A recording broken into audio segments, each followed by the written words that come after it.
I have to be honest with you, I truly enjoy Battlefield 6. It's one of the best first-person shooters I have played in recent memory. So what I'm about to discuss in this video truly comes from a place of passion, and I'm not making this video just for the sake of complaining. Rather than complaining every video, I want to focus on the positive things that Battlefield 6 has already achieved compared to its many predecessors. But the issues at hand here I think will harm the player retention of Battlefield 6. So instead of letting that happen and just letting it watch go by, I want to point out these issues, send them to the developers, and hope they fix them fast. So the first major problem I have with the game is the visibility and the fidelity of enemy soldiers, gadgets, and so on pretty much every map that Battlefield 6 has to offer. The maps themselves have a lot of clutter everywhere. It seems that everywhere you turn there's a trash pile on the ground, rubble pile, volumetric fog also added into the mix here doesn't help, and it all just kind of harms player visibility. I think the Battlefield 6 developers should have taken some lessons from Battlefield 3 and its more barren approach. There are reasons why on Firestone, for example, on Bravo and Charlie flags, on the Battlefield 3 version of it anyway, there isn't many assets everywhere on the ground, because the map already is already super strong in vibrant yellow colors that are also already obstructing vision and the fidelity of the soldiers. So when you add into the mix a bunch of sandbags, watchtowers, trucks, and everything laying around, it's going to be very hard to pinpoint enemies around the corner or head glitching somewhere or so on. And then when you combine this with a very fast time to death, it can really add to a very frustrating feeling when you're playing Battlefield 6, harming its usually very addictive gameplay loop.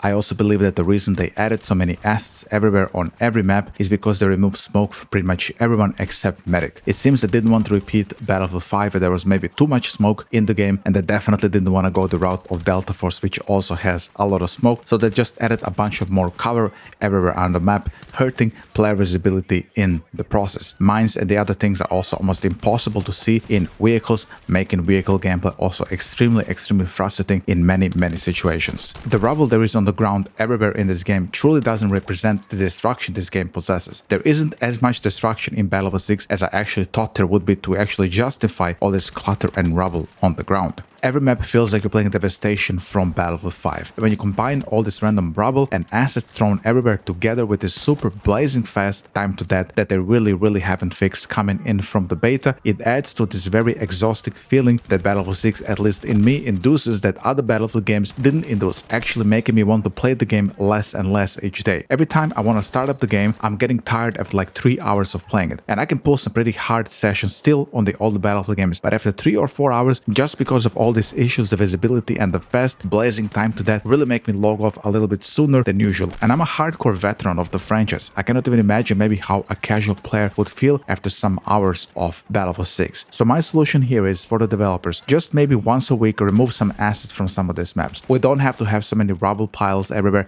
trash cans and whatnot. Just delete them in the map editor and let us play a bit more barren versions of these maps. What I'm trying to say here, guys, is that Battlefield 6 is an extremely hectic game, but I think it's hectic in a bad way. It has almost zero flow to this random chaos that's happening on the battlefield compared to the older Battlefield games. Even though maps like Siege of Cairo and Iberian Offensive were obviously based on Sena Crossing and Grand Bazaar, those maps had flow to them, and these maps feels like it's just random spam everywhere you turn around. Sometimes, for example, on Siege of Cairo, it feels like I don't even have a second to reload my weapon without either 5 people charging my position or me peeking around the corner and there's just 5 people staring at me without even me being able to see where the hell they are. And because of this, I believe it added to this angle holding meta we are currently facing in Battlefield 6, in my humble opinion. Most people are just camping on the corner waiting for you to push them because they're not gonna do it themselves. So if you are on the losing end, you have to push with no smoke, without seeing anything, and then dying in one frame to most weapons in the game. It really adds to fatigue to Battlefield 6, as I mentioned previously, and I truly believe this is gonna harm player retention as the honeymoon phase slowly fades. My second main concern comes between infantry and vehicle balance. On some maps, in fact, the vehicles don't even spawn. Like on New Sobek City, you're supposed to have attack choppers on each team, but they're either straight up broken, they don't work, you cannot spawn them, or the developers removed them in the later builds of Battlefield 6, and this is just some UI spawn bug. But it's still bizarre. In fact, I had a different bug with spawning a vehicle yesterday on my stream. Our infantry fighting vehicle would actually never spawn, while the enemy had theirs the entire match. We still ended up winning this match, but it just added to this frustration, as I mentioned earlier,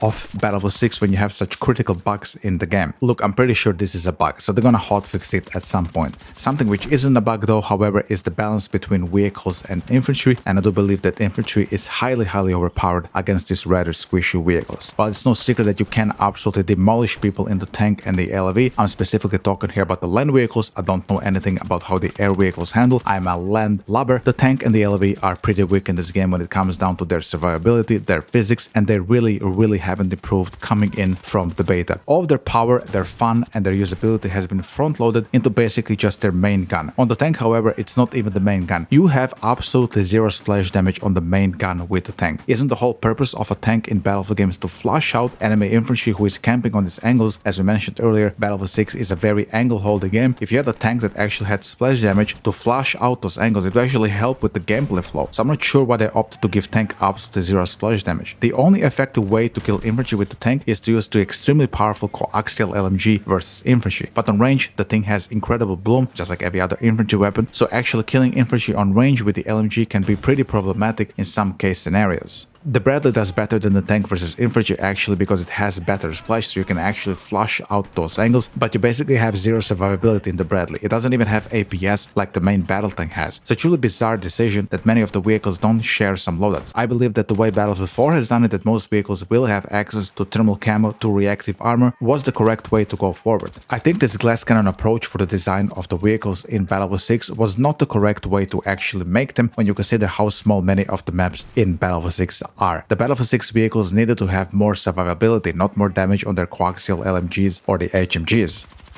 I think the Battlefield 6 developers really need to consider giving thermal optics back to the tank. I understand why they opted not to do it for this Battlefield game. It was a pretty big problem in Battlefield 4. It was nerfed many times. I get it. But this isn't Battlefield 4. If thermal optics was such a big concern for them, why didn't they test some type of a resource for thermal optics? Let me have it for 5 seconds and then make sure it's off for 5 seconds or something. Let me just identify the targets that are hitting me and let me see the mines on the floor. For example, when you're getting hit by the MBT law in Battlefield 6, it leaves a pretty huge smoke trail flying in your direction. You just cannot identify where the hell it's coming from. The hit indicators are also sometimes completely bugged, telling you you're getting hit from the back when you're getting hit from the front with the MBT law. The infantry can just shoulder pick the tank with the MBT law and you cannot respond to anything because you also turn very slowly with your turret. You don't have any splash damage. So unless you headshot them with the LMG the second they peak, I'm talking like a millisecond, you're gonna take 30 damage and maybe even get mobility hit by that infantry soldier. But if I had thermal to identify where I'm gonna hit before I'm even getting hit, maybe I would survive a little bit longer in the tank. There's also so much mines everywhere in Battlefield 6. With a thermal scope, it's super annoying driving all over the place and just getting mined to death. One mine does like 80 damage to the tank in Battlefield 6. Yes, you can crawl speed over the mines so you don't get hit by them, but you're always so slow in the tank and you cannot just crawl speed around on these super tiny corridors. You have to run when you're getting hit by the MBT law. Now you just run into like 10 mines which are placed behind you, which also make zero sound. You cannot see them. The only real effective countermeasure versus the mines is the gunner upgrade, but since you always have randoms in the gunner seat that don't use the thing, it's a nightmare when it comes down to the survivability of the vehicles in Battlefield 6. They really have to do something and fast. So that about sums it up, guys. Yes, there are other things as well, but like I mentioned earlier, I don't want to just complain about every single small tiny detail. These are my top main concerns. I truly hope the developers maybe see this video, maybe they hear it. You guys, if you want, you can also send it to them, share it on Reddit, share it with your friends. These are, in my opinion, the main problems with Battlefield 6. Overall, a great game. Like I said, I'm having a lot of fun. It has super addictive gameplay loop. If they could nail those two things I've talked about in this video, we would have here an amazing game. Thank you so much for watching. If you're new here, leave a like and a subscription, and I'll see you in the next Battlefield video. This is Ace signing out. Bye bye.